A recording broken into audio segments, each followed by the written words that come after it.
At least he has never told me that I'm his preferred candidate. I think he said he was going to talk at some time. But, what I know is that I'm not his project. That if I'm going to run, I'm going to run as Raila Odinga, and I have already run for president. I have a track record which is known. I don't need to be sponsored by anybody. I will go to Kenyans themselves and tell them what I've done in the past and what I'm capable of doing in the future.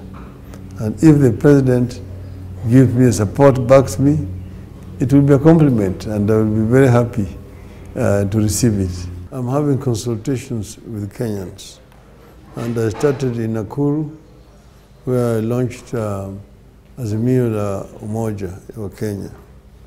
And I am getting opinions of the people of Kenya on different issues.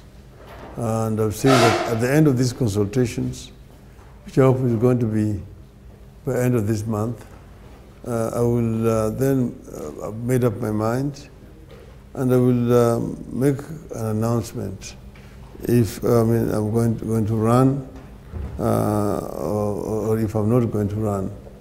So it is a period of consultations, and I'm very happy with the results I'm getting from the people of Kenya. It's helped me to also reconnect with other parts of the country and to also appreciate the problems, the progress.